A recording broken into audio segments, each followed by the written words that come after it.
Hello भाई लोग, welcome to my channel. आप देख रहे हैं लोन वुल्फ एक्सप्लेन्ड और आज मैं आप लोगों के लिए एक्सप्लेन करने जा रहा हूँ वेंसडे का 5th एपिसोड। तो बिना किसी देरी के चलिए कहानी शुरू करते हैं।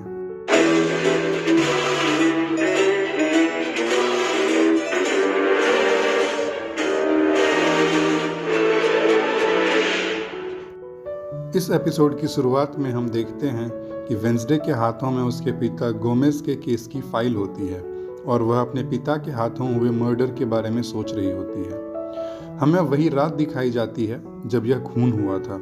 वह रात रेवेन की होती है और बारिश हो रही होती है। वीम्स अपना छाता खोलकर कुछ कदम ही आगे बढ़ती है, तभी एक लाश ऊपर से उसके सामने गिरती है। ऊपर देखने पर उन्हें गोमेज हाथ में तलवार लिए दिखता है। वीम्स पुलिस को स्टेटमेंट देती है और पुलिस गोमेज को अरेस्ट कर लेती है। अगले सीन में हमें प्रेजेंट का सीन दिखाया जाता है जिसमें गोमेज और वेंसडे की पूरी फैमिली नेवमो आए होते हैं पेरेंट्स वीकेंड के लिए। मार्टिशा गोमेज से कहती है कि मैंने बहुत सारे मैसेज भेजे वेंसडे को क्रिस्टल बॉल पर वेंसडे ने रिप्लाई नहीं किया। गोमेज मार्टिशा को दिलासा देता है। फिर हम देखते हैं कि बाकी सारे बच्चों के भी पेरेंट्स आए होते हैं और प्रिंसिपल वीम्स सबको संबोधित करती है। वेंसडे इनिड को यूजीन के बारे में बताती है कि वह कोमा में है, सिर्फ मेरी वजह से। इस पर इनिड वेंसडे से कहती है कि तुम खुद को दोष मत दो, और फिर वो दोनों अपने अपने पेरेंट्स के पास चले जाते हैं। वेंसडे को देखकर गोमेज बहुत खुश होता है और वेंसडे को गले लगा लेता है। फिर मार्टिशा वेंसडे से उसका हाल पूछती है।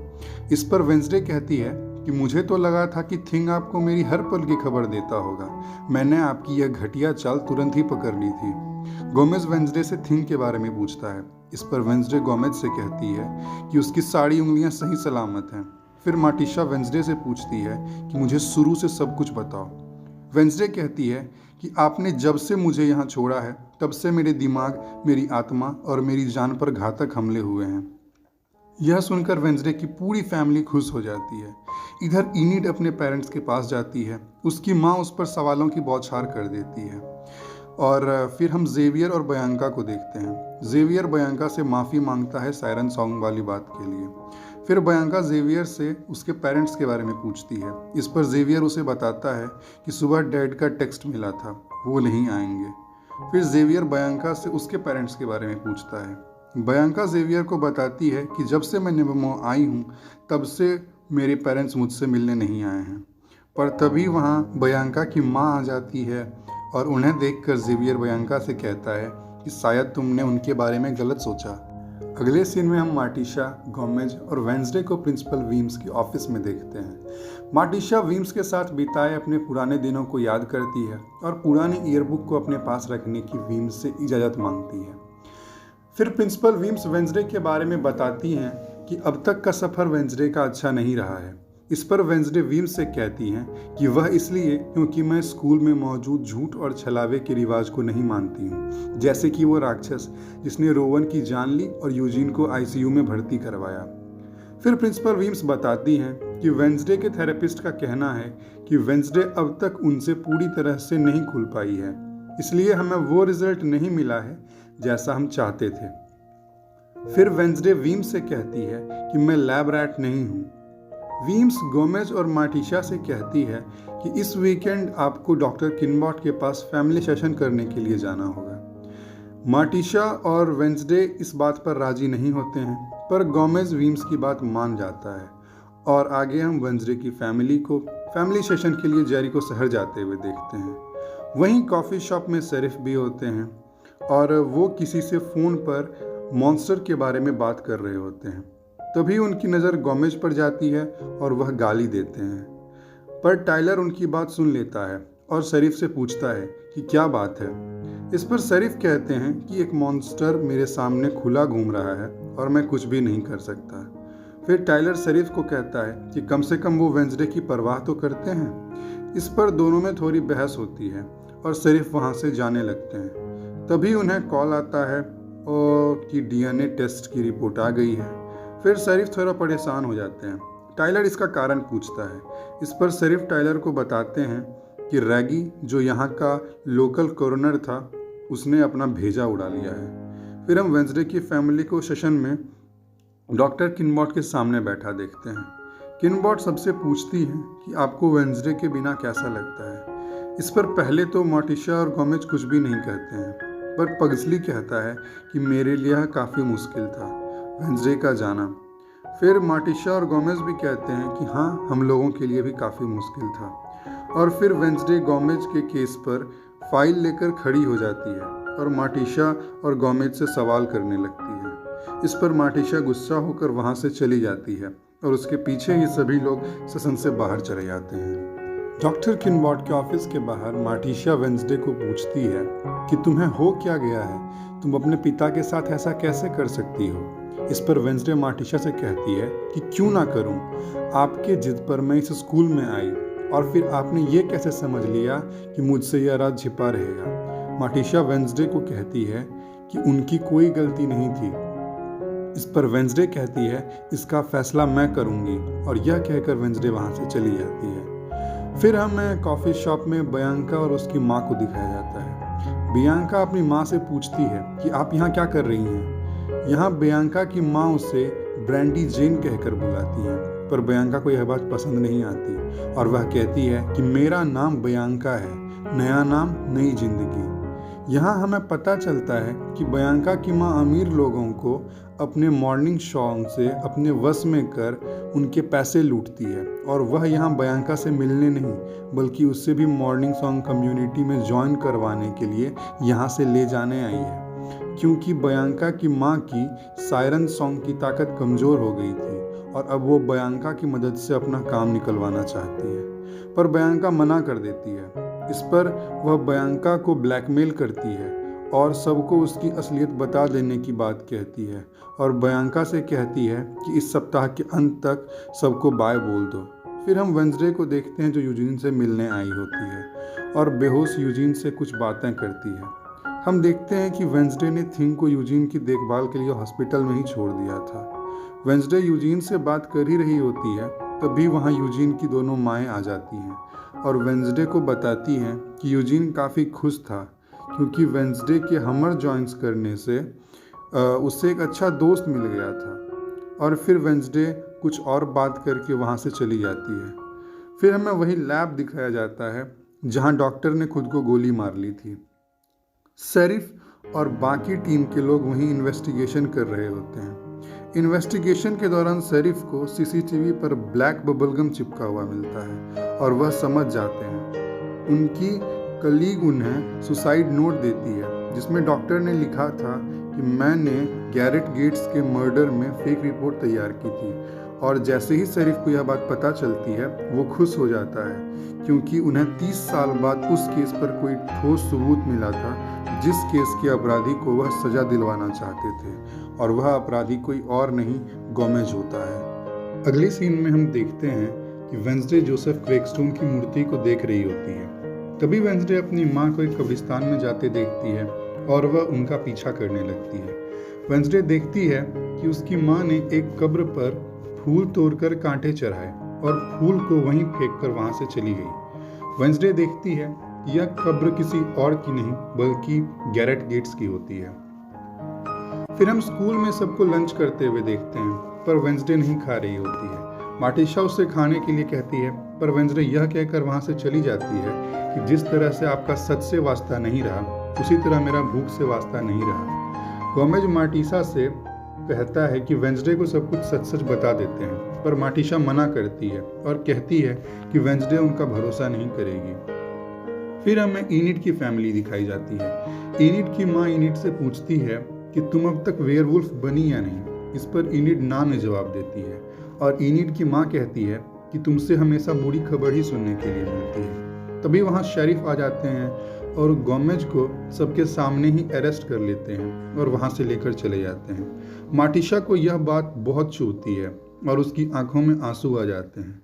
फिर हम वेंसडे को देखते हैं जो गोमेज से जेल में मिलने के लिए आई होती है। साथ ही थिंग भी होता है। गोमेज वेंसडे से पूछता है कि माँ कैसी है। वेंसडे गोमेज को बताती है कि वह बहुत निराश है। फिर वेंसडे गोमेज से पूछती है कि मैंने माँ को एक कब्र पर गुलाब रखते देखा था जिसका नाम गैरेट गेट्स था, जिसकी हत्या के कारण आप हिरासत में हैं। क्या आप कुछ कहना चाहेंगे?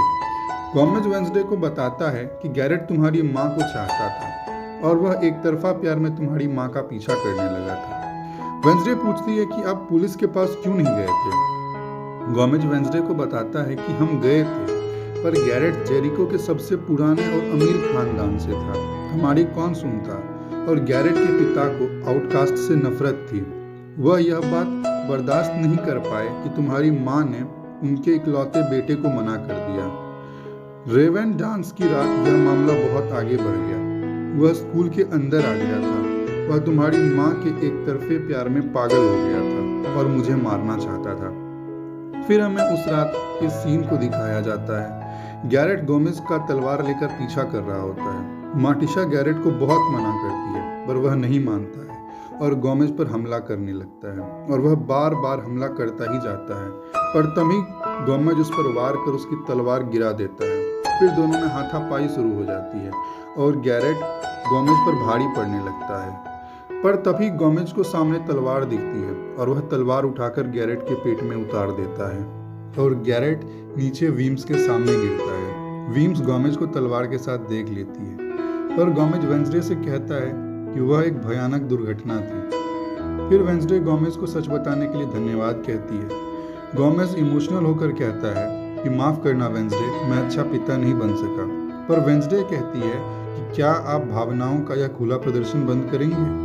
और गोमेज भी वेंसडे की बात मान जाता है और चुप हो जाता है, क्योंकि गोमेज जानता था कि वेंसडे को इमोशंस पसंद नहीं है। वेंसडे गोमेज से कहती है कि आप एक अच्छे पिता से कहीं बेहतर हैं, क्योंकि आपने मुझे मजबूत और आत्मनिर्भर बनाया, इस भेदभाव और बेईमानी भरी दुनिया से निपटना सिखाया।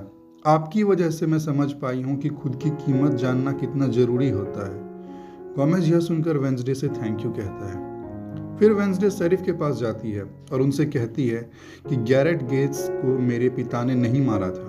पर शेरिफ वेंसडे की बात नहीं मानते और वेंसडे से कहते हैं कि मेरे पास उसका कन्फेशन भी है और वह तलवार भी जिससे उसने खून किया था। मैं सब कुछ लेकर डिस्ट्रिक्ट अटॉर्नी के पास जा रहा हूँ।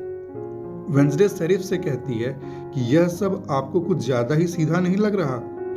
कोरोनर ने खुद को तभी मारा जब आपके प्राइम सस्पेक्ट यानी कि मेरे पिता यहाँ आए हुए हैं। शेरिफ कहते हैं कि मुझे बस एक गुनहगार दिख रहा है जिसे सजा मिलने वाली है। वेंसडे शेरिफ से कहती है कि कोई मेरे इन्वेस्टिगेशन को रोकना चाहता है, क्योंकि मैंने ही मॉन्स्टर की केव ढूंढी और डीएनए एविडेंस भी आपको दिया। पर शेरिफ बताते हैं कि डीएनए मैच नहीं हुआ है। वेंसडे शेरिफ से कहती है कि जिसे यूजीन पर हमला किया उसने ही कोरोनर की भी जान ली है। इस पर शेरिफ कहते हैं कि मॉर्ग में क्या हुआ इसका पता हमें इसलिए नहीं चल पाया क्योंकि किसी ने उसके सीसीटीवी पर ब्लैक बबलगम चिपका दिया था। कहो तो उसकी भी डीएनए रिपोर्ट निकलवाऊं। वेंसडे कहती है कि कोई है जो मुझे रोकना चाहता है, पर शेरिफ वेंसडे की बात नहीं मानते और कहते हैं कि गैरेट फैमिली को इंसाफ मिलना ही चाहिए, भले ही कोई भी आज जिंदा ना। वेंसडे शेरिफ से गैरेट की पूरी फैमिली के बारे में पूछती है। शेरिफ बताते हैं कि गैरेट की मां ने फांसी लगा ली थी, बाप नशे में मर गया और छोटी बहन अनाथ होने के बाद जहां गई थी वहीं पानी में डूब गई। इस तरह तुम्हारा बाप पूरी गेट्स फैमिली की मौत का जिम्मेदार है। फिर हमें इनिड को उसकी माँ के साथ पिकनिक करते दिखाया जाता है। फिर इनिड की माँ इनिड को एक गिफ्ट देती है और गिफ्ट को खोलकर देखने पर इनिड पाती है कि उसके अंदर वेयरवुल्फ कैसे बनाया जाए इसके बारे में ब्रोशर्स होते हैं। इनिड को यह सब पसंद नहीं आता, पर इनिड की माँ कहती है कि मैं सिर्फ इतना चाहती हूँ कि तुम भी वेयरवुल्फ में कन्वर्ट हो जाओ और हमारी तरह नॉर्मल हो जाओ। और फिर इनिड वहाँ से चली जाती है। फिर हमें पग्सली दिखाया जाता है जो निराश होकर लेक के किनारे बैठा होता है। फिर वहाँ वेंसडे आती है और इनिड को फिशिंग के लिए ग्रेनेड देती है।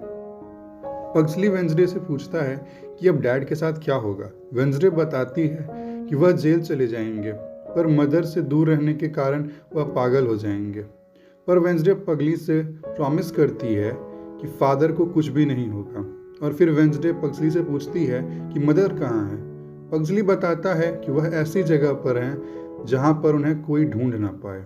वेंसडे समझ जाती है कि वो कहाँ मिलेंगी और फिर वेंसडे नाइटशेड्स की लाइब्रेरी में पहुंच जाती है। वहीं पर मोर्टिशिया भी होती है।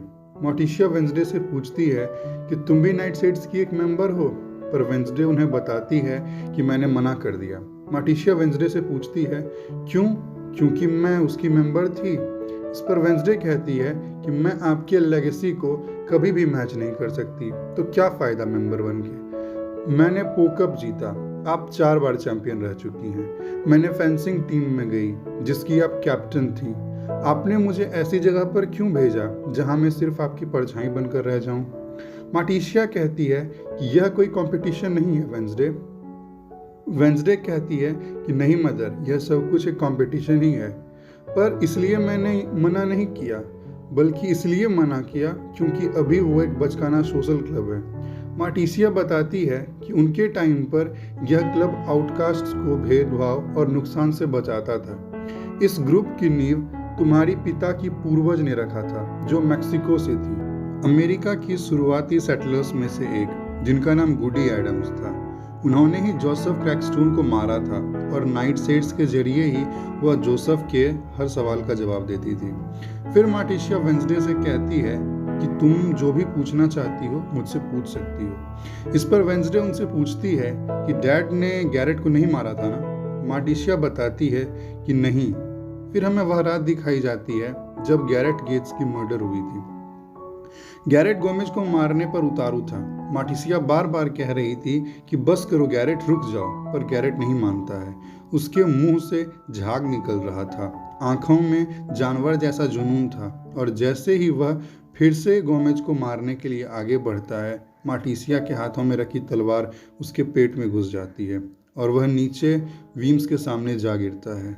और वीम्स की चीख सुनकर गोमेज तलवार अपने हाथ में ले लेता है और नीचे देखने लगता है। तभी वीम्स की नज़र उस पर पड़ती है और वीम्स उसे देख लेती है, और फिर गोमेज माटिशिया को वहाँ से भगा देता है और माटिशिया को बचाने के लिए खून का इल्ज़ाम खुद पर ले लेता है। पर गोमेज पर लगा इल्ज़ाम साबित नहीं हो सका था, इसलिए वह छूट जाता है। वेंसडे माटिशिया से पूछती है कि गैरेट के मुंह से झाग निकल रहा था और आंखें जानवर जैसी थी ना? माटिशिया हाँ में जवाब देती है। वेंसडे माटिशिया से पूछती है कि आपको याद है ना ये लक्षण कब पाए जाते हैं मदर? तभी माटिशिया के दिमाग में भी यह बात आती है और वे दोनों जांच करने के लिए चले जाते हैं। वेंसडे कब्र को खोदकर बॉडी देखती है और कहती है कि मेरा शक सही था। तभी वहाँ पुलिस आ जाती है और दोनों को अरेस्ट कर लेती है और जेल में बंद कर देती है। जेल में माटिशिया से मिलकर गोमेज बहुत खुश होता है और दोनों एक दूसरे को चूमने लगते हैं। वेंसडे उनसे कहती है कि भेड़ियों को भी आप दोनों से खुद पर ज़्यादा कंट्रोल होता है।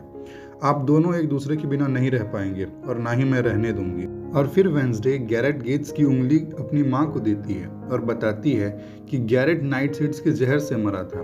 सॉफ्ट टिश्यू का सलामत रहना और यह नीला रंग इस बात का सबूत है। माटिशिया कहती है इसका मतलब गैरेट मरने वाला था, बिना तलवार लगे भी। वेंसडे माटिशिया के हाथ से जैसे ही वह उंगली लेती है तभी उसे विजन आता है। उसमें वह देखती है कि गैरेट के पिता उससे कह रहे होते हैं कि साबित करो कि तुम अब भी मेरे बेटे कहलाने लायक हो। और फिर गैरेट के पिता उसे नाइटशेड्स का जहर देते हैं और कहते हैं कि मार डालो सारे आउटसाइड्स को। गैरेट जहर अपने कोट की जेब में रखता है और स्कूल में आकर गोमेज से लड़ने लगता है, पर हाथापाई के दौरान वह सीसी टूट जाती है और गैरेट इन्फेक्टेड हो जाता है।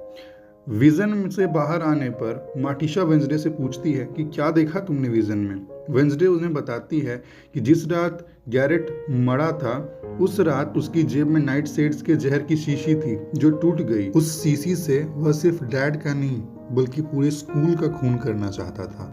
अगले सीन में हम वेंसडे और माटिशिया को मेयर के ऑफिस में देखते हैं।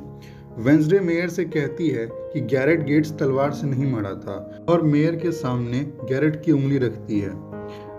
माटिशिया बताती है कि ये नीला रंग नाइटशेड्स के जहर की निशानी है।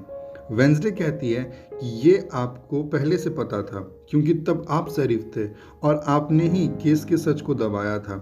मेयर कहते हैं एंसल गेट्स को नेवरमोर और आउटसाइड से नफरत थी। उनका दावा था कि स्कूल की जमीन उनके परिवार से 200 साल पहले चुरा ली गई थी। उस रात गैरेट पंच में जहर मिलाकर सबको मारने गया था।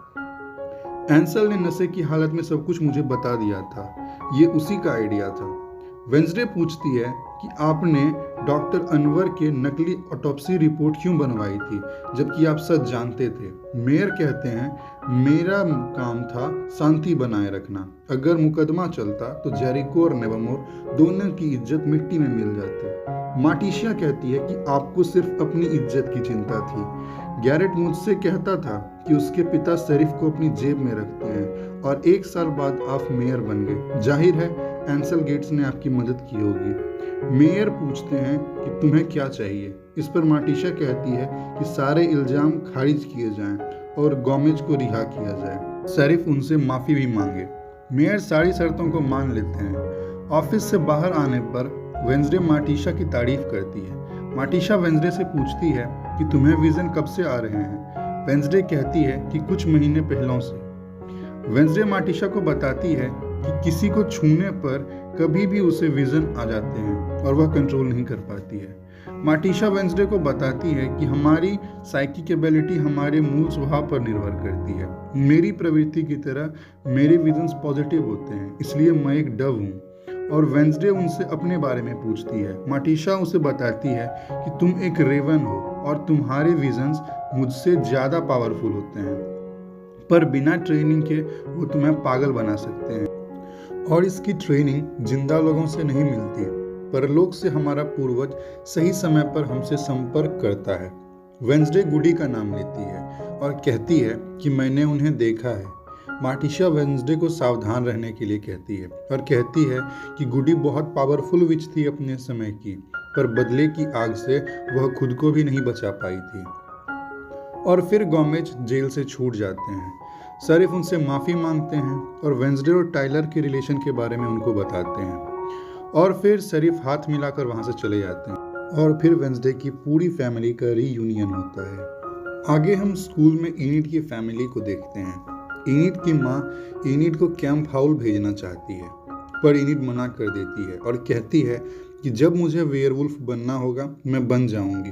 उम्मीद है मैं जैसी हूँ आप मुझे वैसे ही एक्सेप्ट कर पाएंगी। यह सुनकर इनिड की माँ वहाँ से चली जाती है, पर उसके पापा खुश होते हैं और इनिड को गले लगाकर किस करते हैं और कहते हैं शाबाश मेरी बिटिया, जैसी हो हमेशा वैसी ही रहना। और फिर वो भी वहाँ से चले जाते हैं। फिर हम बियांका और उसकी माँ को देखते हैं। बियांका अपनी माँ से कहती है मैं आपकी मदद करूँगी, पर स्कूल के इस साल के पूरे होने के बाद, पर इसके बाद आपको और मॉर्निंग सॉन्ग को हमेशा के लिए अलविदा।